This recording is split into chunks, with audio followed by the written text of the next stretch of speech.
Automation in Aviation by Jacob Turcotte, Kyle Tiatko, Jagaveen Mishra, and Connor McNaughton. What is automation? When automation is used in relation to the aviation industry, it's normally referring to autopilot and autothrottle. Both autopilot and autothrottle were designed to make flying easier for pilots. Autothrottle was the first automation used in airplanes, first used in World War II on the Messerschmitt Me-262 fighter jet used by the Germans. How autopilot works. Autopilot is also known as AFCS, Auto Flight Control System, in the commercial aviation industry. How autopilot really works is it uses mode control panel and flight management computer, which are two computers and systems in the airplane deck in the cockpit, which transfer, take, and observe data to use it for GPS and flight levels.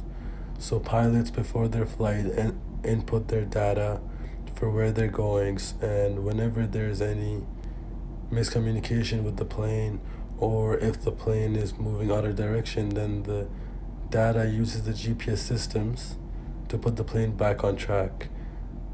So autopilot is basically a very smart computer which understands frequency and levels and flight levels in a different level. Autopilot uses the ailerons, flaperons, spoilers, elevators, and even the rudder on both sides of the wings to control the plane.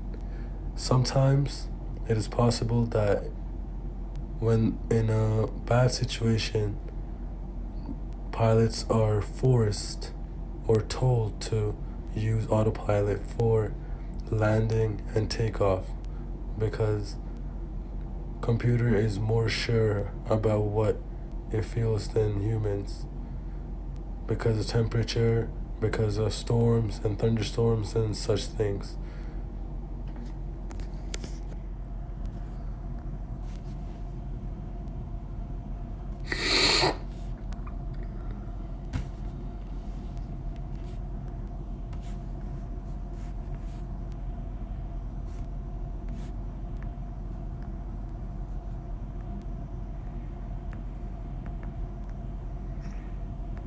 There's a 56% chance your pilot has fallen asleep during your flight. Do you think that's scary? Well, out of that 56% chance, there's a 29% chance one of those pilots has woken up to find their co-pilot also asleep. I know it's insane to think that at an altitude of 30,000 feet, your pilot is sleeping instead of navigating. But it makes sense once you learn that most of their job is done by autopilot. According to a survey of Airbus and Boeing pilots, they only manually fly about 3 to 6 minutes per flight. The rest is just autopilot. But why do we trust this century-old technology so much? How is it evolving? And most importantly, how does it work?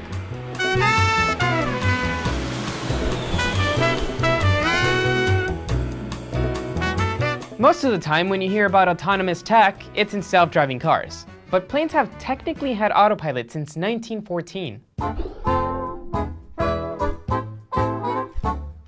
Lawrence Sperry was one of the first licensed pilots in the US to test autopilot. On June 18, 1914, Sperry astonished a crowd of onlookers by holding his hands over his head while flying a Curtiss C-2 biplane. This plane was equipped with a gyroscopic stabilizer, which maintained stability and control. It looked a little bit something like this. Fun fact, Sperry was not only the inventor of autopilot, but he's also credited as the founding member of the Mile High Club. Google it. Autopilot has since evolved significantly and has been used over the years to focus on more important tasks such as navigation or dropping bombs by hand. Nowadays, autopilot is mostly used as a relief mechanism for pilots who sit back from the controls during long stretches at cruising altitude. But what does this tech look like? At its very core, autopilot technology is just a computer system that relies on sensors around the aircraft to pick up information like speed, altitude, and turbulence. That data is then ingested back into the mainframe so it can make necessary flight course changes. Autopilot can also analyze flight routes, location, and navigation using the same GPS technology that's on your cell phone. So it can basically do almost anything a pilot can do. Emphasis on almost. Autopilot still can't fully take off or land planes. Although there are some newer aircraft models that have autopilot systems that can land the plane when there's very low visibility. That's just about 1% of landings. The rest, along with 100% of takeoffs, have to be done manually. And don't get me wrong, I don't want to discredit pilots. Don't think they're just sitting around checking their Instagram during your flight. Although some have admitted to falling asleep. These men and women have to actually keep their hands and eyes on the controls in case of an emergency. Autopilot can disengage itself in the event of extreme turbulence, at which point the pilot has to manually fly the plane. In a way, autopilot is just like a car's cruise control. It can take over when you need it to, but you still have to pay attention to what the car is doing and where it's going. So that's where autopilot tech is right now. But where's it heading? Many airlines are starting to favor autonomous commercial flights because they claim autopilot is safer than humans. And while that's true, we shouldn't fully rely on autopilot. In the past decade, there have been a few reported plane crashes in which human pilots have had to take control. Take Captain Sullenberger's incredible landing in the Hudson River, for example, which got turned into a movie, Sully, starring America's sweetheart Tom Hanks. You should watch it. These types of scenarios are reminders that we need humans supervising any sort of autonomous technology. Then again, there's a pilot shortage in the industry, and some experts argue that autopilot can help fill that void. In the next 20 years, the flight industry needs more than 600,000 pilots, but the Federal Aviation Administration reported around 609,000 active certified pilots in 2017. So on paper, it sounds like we're there, but that number just keeps going down. And while airlines might be on board with the idea of fully autonomous flights, the public might not be.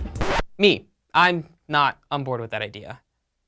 I'd like to know that a human pilot could be a backup plan to saving my life. Fearing flying is a very common thing. In fact, 1 in 3 Americans are anxious of flying. It's all really about risk perception. Because unlike driving, which is one of the deadliest methods of transportation, people don't feel they're in control.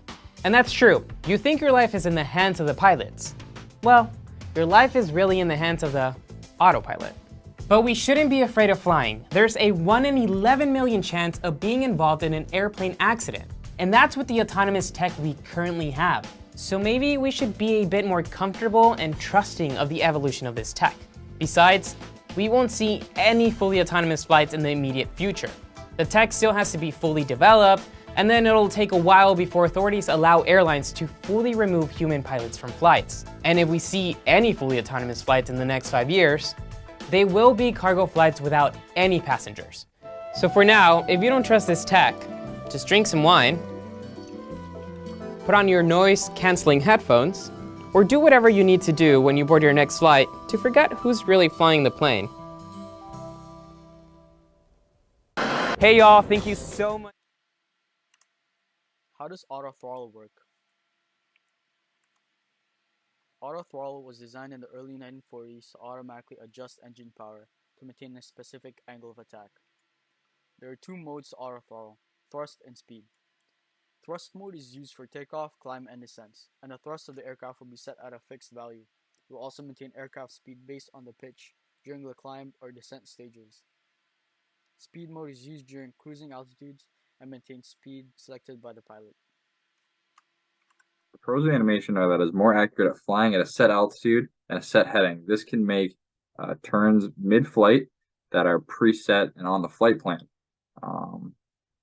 Also, this is better at a cruise when the flight doesn't require more inputs or adjustments, and the pilot only needs to fly when changing course, altitude, or speed, and this in turn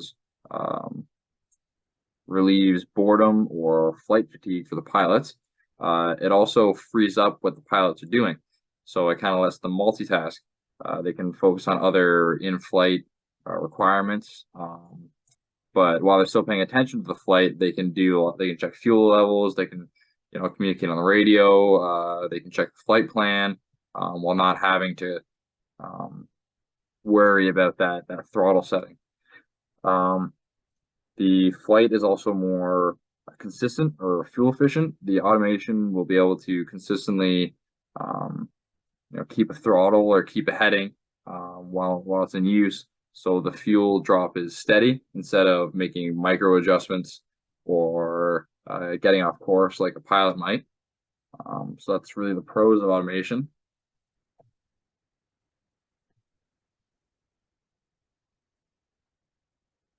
Some of the cons of automation. Um, First off, pilots can misuse the automation systems. Having the incorrect inputs while using an automation system can cause planes to head off course. Uh, Pilots can use the incorrect throttle, or it can sit at an unwanted altitude if it's misinput by the pilot. There could be a malfunction in the system. If a part of the automation system is broken, then this system will change to an unwanted heading. For example, a sensor could break for altitude or direction, or an electrical failure, like a broken wire or a blown fuse, could cause the automated system to not operate correctly or in an unwanted way. This use of automation takes control of the plane away from the pilots, and it gives it to a computer or the plane itself and sensors. And it could cause the pilots to not pay as close attention to certain aspects of the flight, which can also cause a mistake. Since they don't have to focus on the throttle or the altitude, if something does change, then they might not notice it as fast as if they were actively flying the plane. Some of these examples can be seen with the MCAS system on the Boeing 737 MAX, as it is an automated system, the MCAS system. It was developed with through Boeing to fix a problem while performing a certain maneuver required for the certification through the FAA. The MCAS system wasn't put into place in a safe manner. The automated system, it automatically pushed the nose down without the pilot's input when a certain angle of attack and G-force was encountered.